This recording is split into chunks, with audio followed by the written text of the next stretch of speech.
not so pretty, and no one's sending postcards from the city. I've been walking downtown every day. Hey everybody, welcome back to another YouTube video. In this episode, I want to show you guys how I've been recovering in preparation for my 48-hour race in just 8 weeks.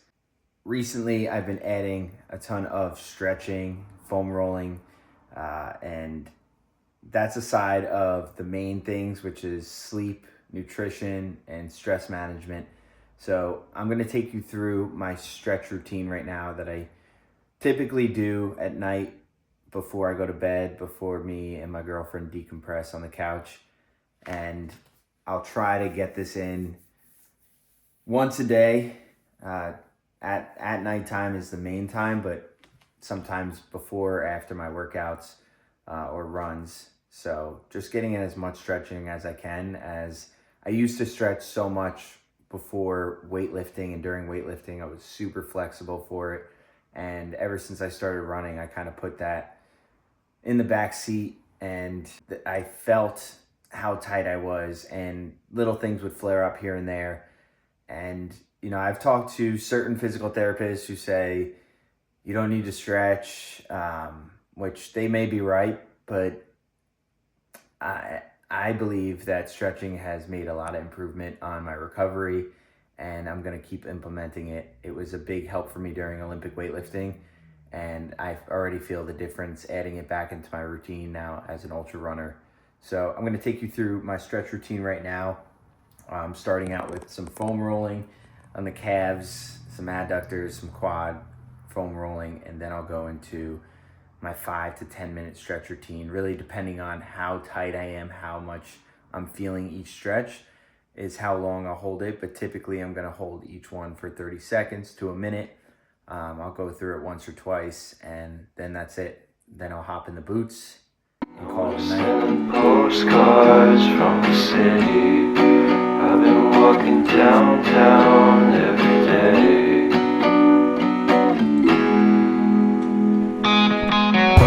It's better if I always try to fit in. When they consume my head, I hate this feel. So I was going to sit here as I'm stretching, getting more flexible, and tell you guys the importance of flexibility, the difference of flexibility and mobility, and all of that. But my girlfriend Lindsay, who is a physical therapist, can explain it way easier and way better than me.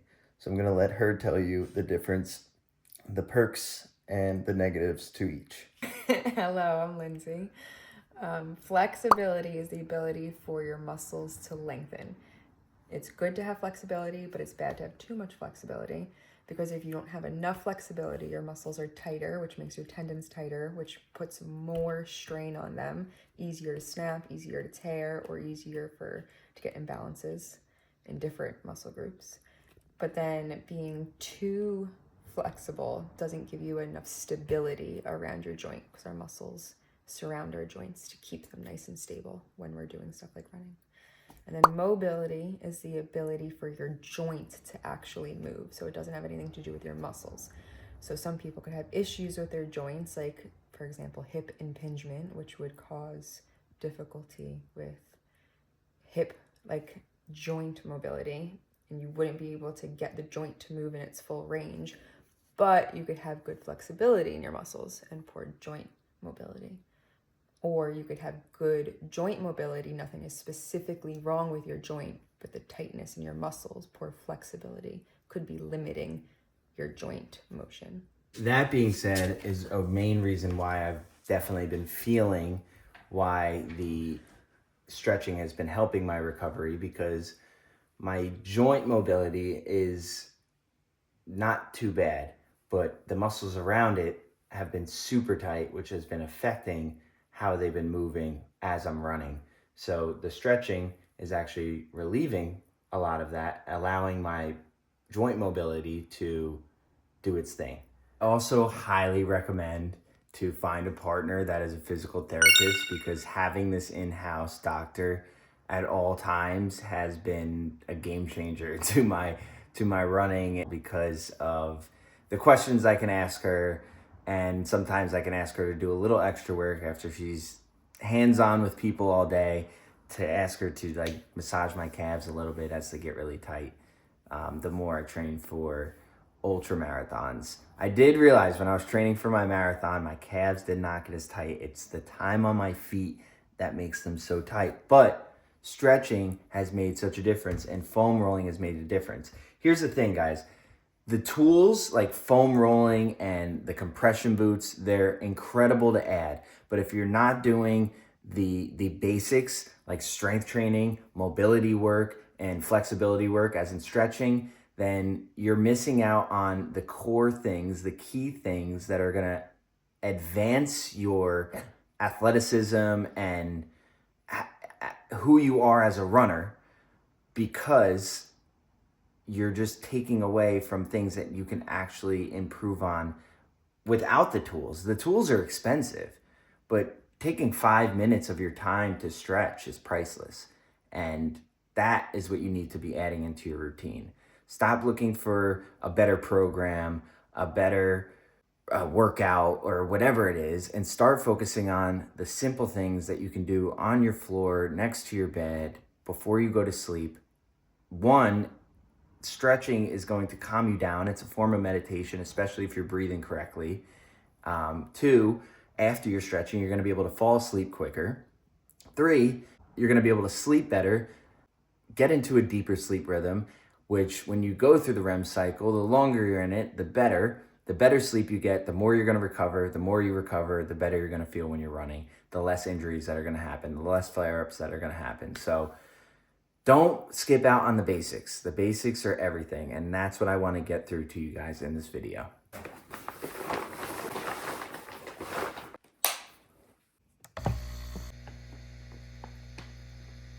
It has become a nightly routine where, for most nights, I'll get in the boots and Lindsay will read her Kindle, and I'll probably end up falling asleep with my phone in my hand. Don't recommend falling asleep on the couch, especially if you're a deep sleeper, because even if she tries to wake me up, I always wake up with the boots on, and it's like, I did it again. And I gotta get up and take the boots off, and my legs are usually all sweaty, and it's not the best thing. Don't recommend that, because having to wake up and then go to the bed, it will mess with your sleep. So the best thing is to just lay in bed and go to bed, and go to sleep. I'll try and listen to my own advice, because I'm giving great advice here, but sometimes I tend not to take my own advice. Boots are great because it gives you compression, it gives you blood flow. Blood flow is great for your muscles and joints because blood carries all of our nutrients. And that's why these things work, because of how it compresses and then releases and allows the blood to rush through, especially if you're pretty sore. I've personally felt these work, especially when I'm sore. But I do them every night after I stretch. I think it's a placebo thing too, right? Just like using these tools. You think you're doing something good for you, and mentally it works, and our minds are so powerful, and if you could treat your body right anyway, the reward is mentally you're going to feel good, and if you're mentally feeling good, then your body is going to work for you, not against you. And I think that's the whole game. So after I do these, I'm going to get my butt to bed, because I'm going to do it right tonight to show you guys I'm listening to myself as well. It feels like Christmas tomorrow. It's like race day every Saturday when I get these long runs in. So meeting up with a bunch of friends at the track again in Monroe, where I grew up. So I'm excited about that. I got everything ready, packed, ready to go. We'll eat my breakfast and get out the door. I have to leave by 4:10 to get there before 5, and I want to start at 5 a.m. tomorrow. So get through this boot sesh, get to sleep, we'll be good to go. I'll see you in the morning.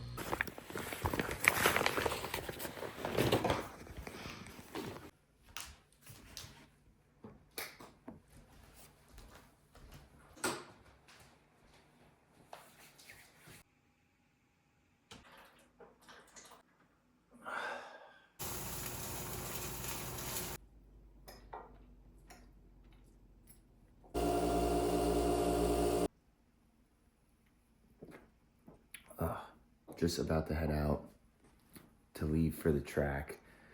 I got about 5 hours of sleep last night. Now, not ideal, but sleep, nutrition, stress.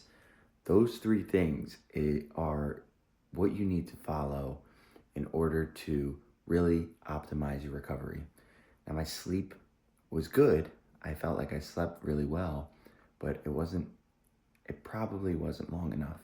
So today, I need to manage my nutrition a lot. And for this, like training for this, I need to just eat a lot, replenish my carbs, make sure I'm eating a lot, like you saw in the last video, eating every hour, getting in enough carbs, and I need to keep my stress low. And how I'm going to be doing that. Now look, I'm running 30 miles. Stress is stress. My body doesn't know the difference between running stress and stress from work and stress from relationships and stress from family and stress from outsources that I can't control. I'm going to be surrounded by people I love, an amazing community that's going to bring me a lot of joy. I'm going to see my family. I'm going to see my dog today. Me and Lindsay are going to go out for dinner later.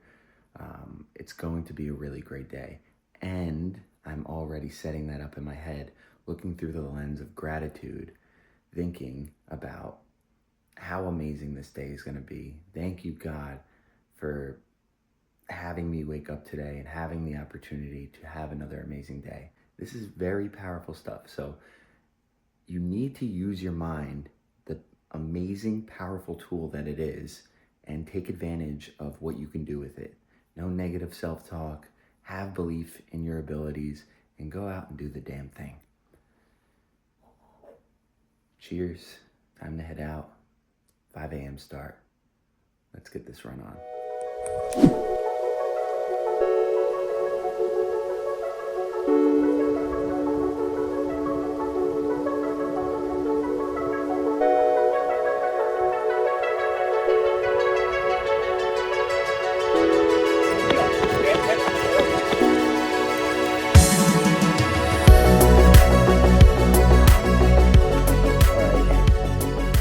This morning I did 13 miles to start, just straight through without doing the format that I've normally been doing, just because I'm on more of a time crunch, honestly. So I did 13 miles and now I'm following the 4.2 every hour on the hour that I'll be doing during the 48-hour race. And I'm going to end up with 30 miles today. But I obviously emphasized last week on nutrition and how important it is and how I am going to go about eating during the race. And I did show a little before and after, but I just want to go over again on the topic of recovery, how important getting your calories in is. It's just as important as the training. You need to eat. If you are a runner, you are constantly burning calories. You are probably more likely to be in a deficit than not. And that means what you're eating matters, right? I think more so what you're eating during the runs, maybe a little after, just getting the calories back in. Your body's going to use it for good use. You don't want to eat complete junk food. I think you should eat more of unprocessed food than processed foods, but you can just get foods in to get the calories in. You don't have to worry about the macros as much. More carbs is better because of the glycogen storage. Eventually you want to get more protein in the longer you're running out there. But it's important to get in nutritious, dense foods so that your body can properly recover. You also want to get in your vitamins and your minerals and your electrolytes. All of these things are very important and should be something that you're very on top of. The longer you're running, the harder you're training, the more you need to focus on the nutrition aspect of the recovery. It's a key thing to focus on. Sleep, nutrition, stress management. If sleep isn't good, you better be on top of your nutrition. If nutrition isn't good, you better be on top of your sleep. And you should always be looking for routes to manage your stress. And there's different ways to do that. Like I was saying in the beginning of this video, during my stretches, I'm focusing on deep breathing. It's helping my body come down and relax more. And then I can go into deeper sleep, right? So all of these things you just need to run through your mind. Hey, my sleep hasn't been that great this week, so I should be cooking my own meals. I shouldn't be eating out as much. I should be making sure I'm eating calories during my runs. The longer the run, the more calories you want to get in per hour. So yeah, out here doing it. About to be 17 miles in. I'm gonna take a little break and then start at the top of the next hour. But I'm definitely gonna get some calories in right now. Some hard nips.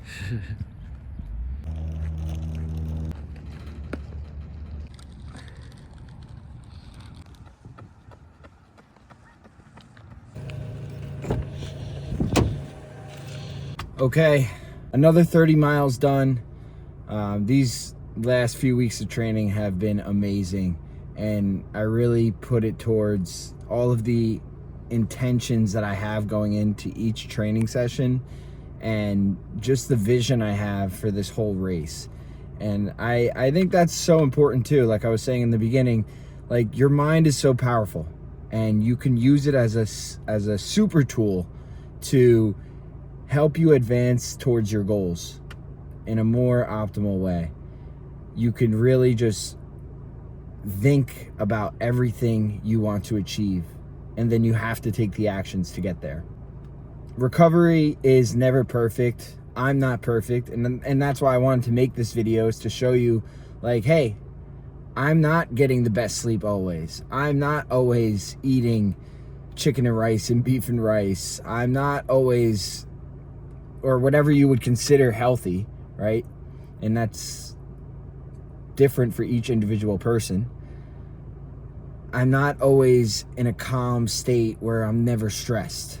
A couple weeks ago, I had a canker sore because I was so stressed out for multiple reasons. And that's a sign from my body that I am stressed out. I try, and I tell the truth to myself, and that allows me to tell the truth to others and just be transparent and be real with real life. It's hard. It's not easy. And doing these ultras are not easy, but it mirrors life so perfectly. And that's why I continue to push myself in these ultras, because it makes me a better human overall. And that's why I love to coach people through any kind of running, because I know we're gonna find the areas in life that we need to work on through running, and to overall make my clients and athletes better overall people.